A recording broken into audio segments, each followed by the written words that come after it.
Nah, pada segmen ini, saudara-saudara ya, ini segmen ke-25, coba kita melihat studi kasus. Tapi tentu saja ini studi kasus yang disampaikan secara singkat begitu. Kalau saudara mau lebih detail lagi, bisa nanti membaca referensi yang diberikan ya. Coba kita lihat suatu studi kasus uji produksi sekarang, uji produksi gas hidrat. Bagaimana uji produksinya begitu? Ini di lapangan yang sangat terkenal nih, namanya Nankai Trough ya di Jepang. Nankai Trough itu palung ya. Nah ini dalam sekali kalau palung itu kan ya. Coba kita lihat. Nah ini sebagai gambaran umum ya, saudara bisa lihat petanya di sini. Ini Nankai Trough itu di sini. Oke. Kalau ini kepulauan Jepang nih di sini ya, pulau-pulau Jepang. Nah kemudian Nankai Trough itu di sini. Nah, coba saudara lihat ya, warna ini warna biru tua, warna biru muda. Pertemuannya ya tentunya ini adalah palung ya. Yang biru ini dalam begitu. Nah, coba juga lihat ya data yang di sini. Water depth, jadi kedalaman air lautnya itu antara 722 sampai 2033 meter. Bayangkan ya, dalam sekali kan. Nah, kemudian drilling length-nya itu antara 263 sampai 451 meter ya, kedalaman dari sea floor ke bawah. Jadi semua ini sumur-sumurnya dilakukan dengan LWD, logging while drilling ya. Jadi sewaktu drilling dia juga dilakukan logging. Nah, kemudian di sini coba lihat ya apa yang telah dilakukan sejak tahun 1980. Area ini potensial dari survei seismik. Nah ini ya survei seismik yang garis-garis warna kuning dan merah. Nah coba kita lihat yang bukan merah tapi pink ya. Pink itu 2D seismik survei lines itu tahun 2011. Nah, kemudian pada daerah yang diberi kotak ini juga dilakukan 3D seismic survey pada tahun 2002. Nah, kemudian MITI ya, itu mentes sumur di Nankai Trough ini tahun 1999. Kemudian MITI test wells itu dilakukan juga di Tokai Oki ya. Dan juga Kumano Nada tahun 2004. Ya. Nah, ini Kumano Nada. Sumur-sumur ini ya yang merah itu LWD wells. Oke, sumur-sumur yang merah ini. Dan sumur yang warna merah, kemudian ada warna hijau, Tosca ini LWD dan juga ada coring ya, coring wells. Jadi core juga diambil di sini. Nah, inilah harapan Jepang untuk mandiri energi. Karena ternyata potensi gas hidrat di Nankai itu nanti kita akan melihat ya, itu sampai ke 40 triliun kubik feet. Nah, kalau Arun itu sekitar 17 ya, triliun. Jadi ini besar sekali kan? Besar sekali. Nah, riset eksplorasi dan produksi skala lapangan dari gas hidrat itu dilakukan dengan komitmen 16 tahun sejak tahun 1999. Oke. Ini dilakukan oleh bahu-membahu ya, internasional ini, oleh konsorsium riset Jepang, MH21, dan partners terdiri dari JOGMEC. JOGMEC itu kalau di sini mungkin Lemigas ya, Lemigasnya Jepang, US DOE, US Department of Energy, Kanada, dan lain-lain. Ya. Jadi memang negara ini bahu-membahu untuk melihat apa nanti energi masa depan begitu. Dan hidrat ini merupakan tantangan tersendiri. Nah ini gambaran umum tentang lapangan di Nankai Trough atau Palung Nankai. Nah kalau teringat palung kan Indonesia juga banyak palung ya. Nah itu dia ya. Sudah dijelaskan oleh Mas Bilal di mana palung-palungnya itu yang potensial di Indonesia. Nah coba kita lihat karakteristik deposit dari gas hidrat ini. Sebelah kiri ya ini adalah struktur ya, ini water depth-nya lebih dari 500 meter. Ya, ini struktur reservoirnya. Coba kita lihat ya bahwa area deposit gas itu diperkirakan berdasarkan adanya BSR dari seismik, sudah dijelaskan kan ya. Jadi reflektor yang sejajar dengan ini ya, apa ini? Dasar laut ini ya. Ada fault dan sebagainya. Nah, misalnya saja di sini ditemukan di seabed ini massive surface ya. Ada hidrat di sini juga. Kemudian di sini yang sudah dijelaskan juga ini fracture filling type di fault ini. Namanya mud layer. Kemudian di area ini ya, area di mana ada methane hydrate concentration zone dan ini BSR-nya di turbidite layer. Merupakan turbidite sand dengan pore filling type. Oke. Nah, ini seperti reservoir class 1 ya, class 1. Ada methane hydrate concentrated zone dan di sini free gas-nya. Oke. Nah, itulah saudara-saudara. Jadi ini contoh dari core-nya, saudara bisa lihat karena di sini diambil core ya. Dan ini turbidite sand. Seperti ini. Nah, kemudian kalau di tengah ini adalah gambaran dari seismiknya, ya, seismik, rekaman seismiknya. Nah, ini sea bottom, ya, sea bottom, jadi dasar laut. Ya. Ini Niti Nankai Trough, dan ini BSR-nya ya, BSR-nya. Sejajar dengan sea bottom ini. Oke. Jadi ini yang menggambarkan begitu luasnya area dari metan hidrat yang ada di Nankai Trough. Nah, kemudian yang sebelah kanan ini adalah temperatur versus depth ya. Gradient temperatur. Yang garis tegas ini saudara lihat inilah hydrate equilibrium curve atau lengkung kestabilan dari hidrat. Dan ini kemudian gradien temperatur dari air laut ya sampai ke sea bottom sini. Jadi kan berkurang ya temperaturnya, makin dingin. Tapi setelah dari sea bottom tentu saja mengikuti formation temperatur, gradien temperatur. Oke. Nah, kemudian saudara tahu ya disinilah tempatnya hidrat dan ini theoretical base of hydrate zone-nya diperkirakan di sini. Oke. Jadi dari sini ke sini. Inilah tempat keberadaan hidrat di Nankai. Kemudian target utama deposit hidrat di Nankai Trough itu berada di sini nih ya. Di turbidite sand. Saturasi gas hidratnya itu mencapai 80% dan ketebalan hidrat dekat-dekat ke 1 meter dan ini mencakup area yang sangat-sangat luas ya. Nah, kemudian bagaimana alur pekerjaan ya, alur pekerjaan dari suatu studi yang kemudian kita mengevaluasi mengenai produksi, teknik, ekonomi, dan kemudian juga efek terhadap lingkungan atau geohazard dan sebagainya. Mungkin kalau lebih mudah kita itu melihat hasilnya dulu ya, sebetulnya apa sih yang kita mau. Mungkin lihat ininya dulu nih. Ya, jadi ini ada uji produksi, ya, jadi data property reservoir dan performance produksi selama uji produksi 7 hari, ya, itu digunakan untuk analisis yang komprehensif dari simulasi performance produksi jangka panjang gas hidrat.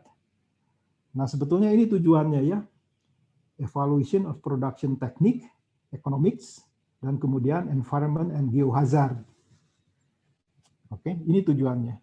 Nah, kalau saya mau ini, tentu saya harus understanding physical process in the underground formation. Jadi saya harus mengetahui ini. Dari mana dia? Saya harus lakukan reservoir simulation dan inversion, ya, menggunakan numerical models dan melakukan history matching dari uji produksi ini. Nah, kemudian bagaimana saya melakukan ini? Itu tentu saja saya perlu data, reservoir characteristics, production data tadi yang dari hasil tes, dan juga monitoring data. Dari mana reservoir characterization ini? Itu dari sini. Logging, coring, seismic survey, ya, dari past survey saya dapat ini. Production data dari mana? Dari uji produksi tadi, water and gas production rate. Temperatur dan tekanan dari fluida yang saya produksikan. Kemudian monitoring bagaimana? Ya, tentu saja ini ya. Saya ingin melihat temperatur sensor, geophysical logging, seismic, dan kemudian environmental impact survey, terutama subsidence dan kebocoran dari metana. Nah, ini semua kemudian bisa menjawab yang ini, begitu ya. Oke. Saudara bisa juga mulai dari atas, tapi saya lebih suka dari sini, mundur ke belakang. Apa sih yang diperlukan untuk tujuan-tujuan yang di bawahnya, begitu. Oke. Nah, coba kita lihat ya hasilnya. Nah, ini juga yang sebelah kiri ini hampir sama ya. Akuisisi data dan karakteristik reservoir apa yang diperlukan. Saya mau lihat yang ini. Sebetulnya, ya, yang di bawah ini nih. Sebetulnya saya itu ingin melihat methane hydrat resources. Resource dari hidrat ya. Apa yang diperlukan? Saudara tahu kan? Volumetric calculation, how to calculate gas in place misalnya. Saya perlu gas reservoir volume, ya, GRV. Kemudian net to gross ratio, masih ingat ya? Porositas. Kemudian saturasi dari hidrat. Nah, ada dua di sini, ya. Ada dua nih yang di sini yang spesifik. Yang satu volume ratio atau YV itu yang sudah diterangkan Mas Bilal ya. Misalnya di sini diambil 172 pada 0 derajat Celcius dan 1 atmosfer. Dan ada cage occupancy, masih ingat ya? Antara 0,9 dan 0,96. Nah, kalau ini diketahui semua atau saya dapatkan, bukan diketahui ya, saya dapat, maka saya bisa menghitung resources dari hidrat. Contoh ke atas lagi seperti tadi ya. Misalnya saja GRV dari mana? Ya dari sini. Oke. Ada geologic interpretation, strong reflector, sequence analysis, juga velocity analysis, begitu ya. Net to gross ratio dari mana? Dari sini dan dari sini. Dan seterusnya, saudara bisa ikuti persis seperti yang tadi, bahwa saya perlu sekali data yang betul-betul baik dan akurat, begitu ya, untuk kita mengetahui masing-masing parameter yang akan masuk ke persamaan ini, agar saya bisa mempercayai harga resource ini. Oke. Nah, nanti ada pembicaraan tentang core ya. Core-nya ini, core analisisnya juga ini spesial untuk hidrat ini. Nanti akan kita bicarakan kemudian. Nah, coba kita lihat sebelah kanan ini ya. Berapa sih potensinya yang nanti kita akan hitung. Yang warna hijau ini, inilah BSR distribution ya, distribusi BSR, di mana hidrat itu berada. Coba bisa saudara lihat ya. Nah, kemudian BSR area yang diinterpretasi dari seismik 2D dan 3D itu kira-kira ini 4.687 km persegi. Ya, kemudian dikurangi total area dari methane hydrate concentrated zone itu ada 767 km persegi. Jadi kira-kira areanya itu 3.920 km persegi, luas sekali ya. Ini dilakukan dengan nanti metode Monte Carlo ya, dan ini diambil dari probabilistiknya, distribusi probabilistik dari area extend-nya. Kira-kira 3.920 ya. Best estimate-nya.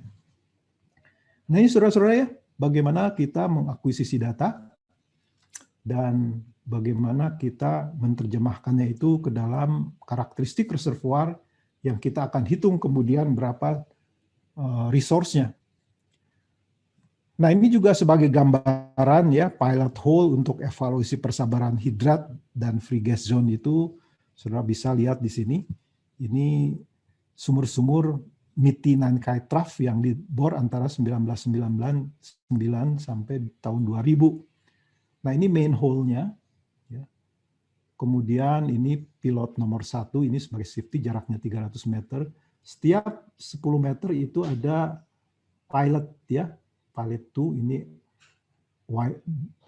logging while drilling, kemudian post study well number 1 menggunakan wireline logging, kemudian post study number 2 itu adalah coring dilakukan di sini. Nah, kemudian dilakukan juga di sini ada post study 3 wireline logging 90 meter. Jadi inilah sumur-sumur pilot yang mengevaluasi persebaran hidrat dan free gas zone di daerah Nankai. Oke. Tentunya ini mahalnya luar biasa ya untuk menjelang masa depan. Nah, ini kira-kira gambaran dari katakanlah stratigrafi gitu ya, atau perlapisan dari lapisan-lapisan yang mengandung hidrat. Ini adalah formation microscanner FMI ya. Kemudian ini adalah sumur-sumurnya, post survey well number 1, ini post survey number 3. Ya, kemudian saudara bisa lihat ini yang hijau ini, ya, atau bukan hijau, ini biru ya. Biru ini adalah lapisan-lapisan methane hydrate dengan konsentrasi yang tinggi di sini, ya, sampai ke kedalaman 1213 meteran di sini. Oke. Nah, inilah yang akan kemudian kita hitung berapa kemudian besarnya sumber daya hidrat metana di situ ya, di Nankai Trough. Nah, tadi dikatakan bahwa core analysis juga di sini spesial, non konvensional juga ya dilakukan.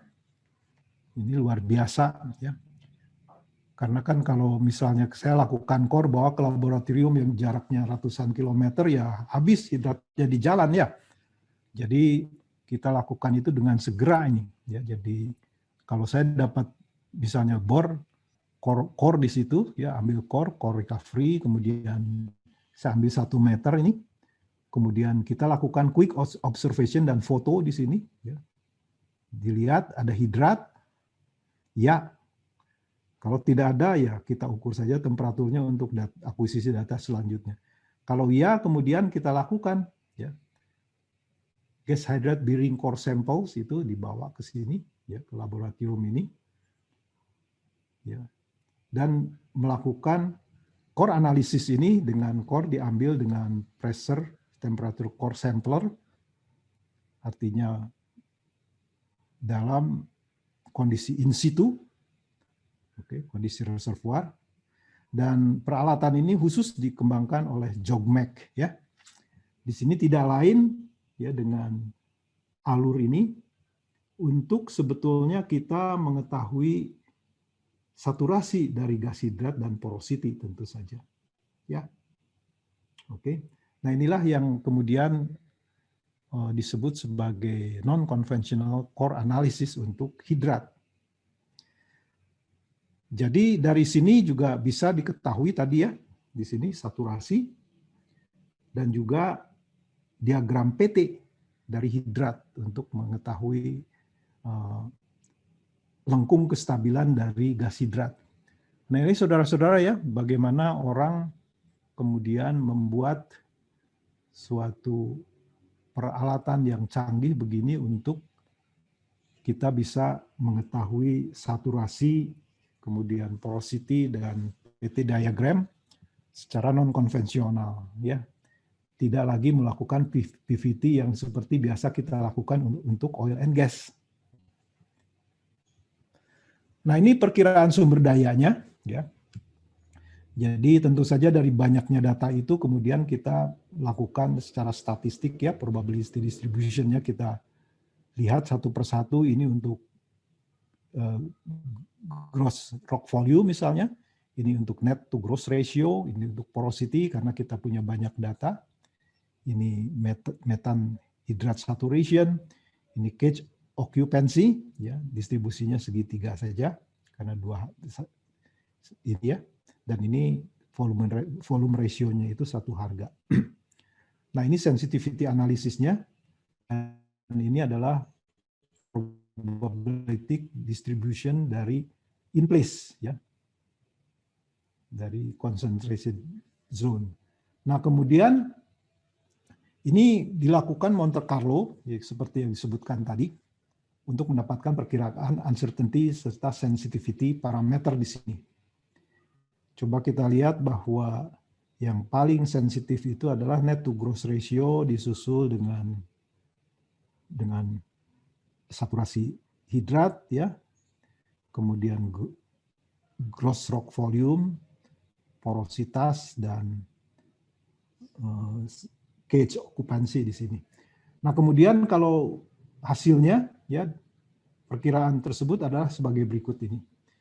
Besarnya sumber daya hidrat metana nangka itu ternyata P90 itu 10,2 triliun kubik feet.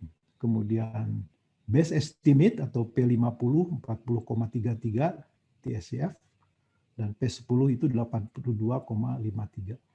Oke, jadi begitulah saudara-saudara ya. Nah, ini belum recovery factor tentu ya. Ini adalah bisa dikatakan IGIP, ya. Initial gas hydrate in place. Oke. Jadi besar ya. Besar sekali. Nah, kemudian bagaimana yang mengenai uji produksi dan profil produksi, ya. Jadi begini, sebelah kiri ini adalah hasil produksi cairan dari reservoir. Di sini adalah sumur monitor untuk membantu front disosiasi hidrat. Ini sumurnya, sumur yang diuji. Saudara bisa lihat di sini ya, di sumur ini kita ada pompa di sini ya. Ada pompa, kemudian ada heater, ya.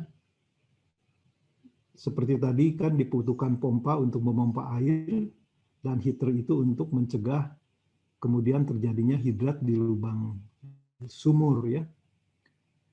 Begitu. Nah, ini kemudian adalah monitoring temperatur di sini dan pressure tentu saja. Nah, produksi itu dilakukan secara depresurisasi, ya, karena di sini ini lapisan hidratnya, oke.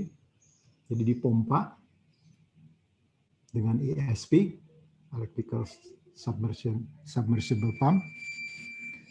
Kemudian ternyata bahwa hari ke-6 itu terjadi kepasiran, ya.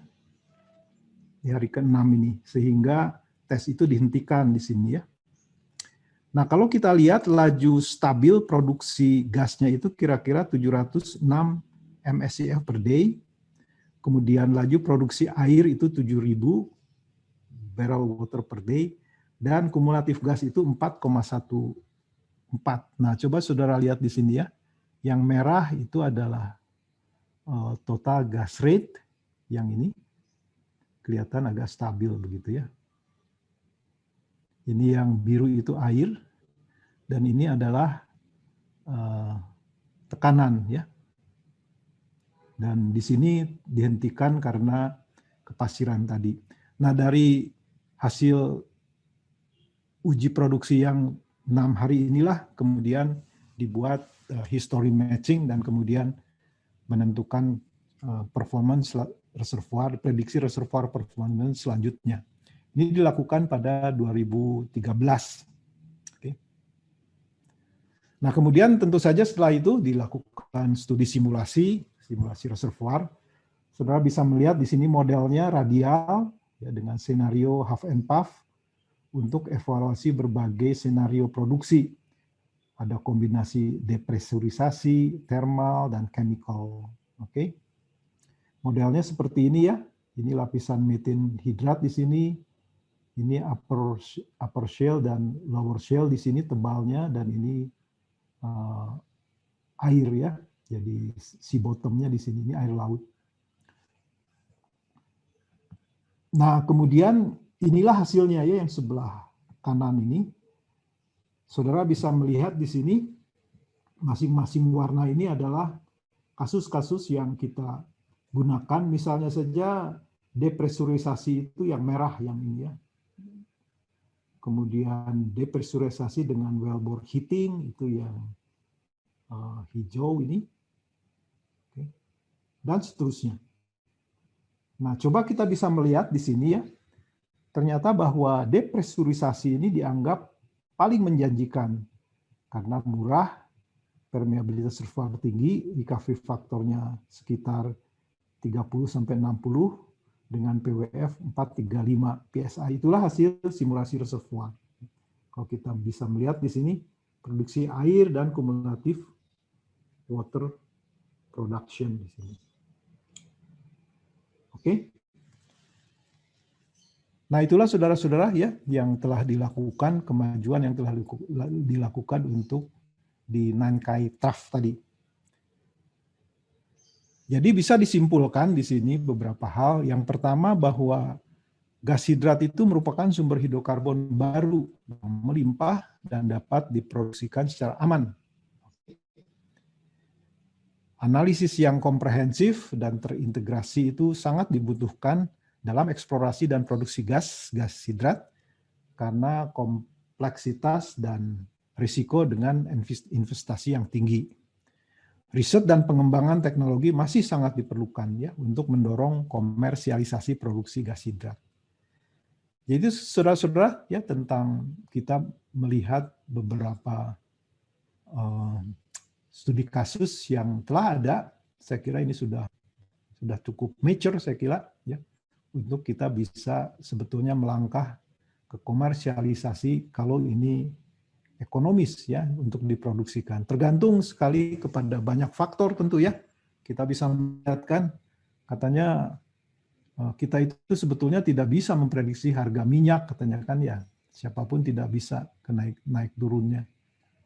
Siapa yang menduga bahwa harga minyak akan serendah ini karena ada COVID. Kita kan nggak tahu, nggak prediksi ada COVID. Jadi tergantung kepada segala macam ya, geopolitik, ya, kecuali keekonomian. Itu saudara-saudara mengenai kesimpulan yang bisa disampaikan. Nah ini adalah referensi makalah, papers yang bisa saudara baca untuk mendalami apa yang telah dijelaskan secara singkat tadi. Demikian saudara-saudara, terima kasih atas perhatiannya.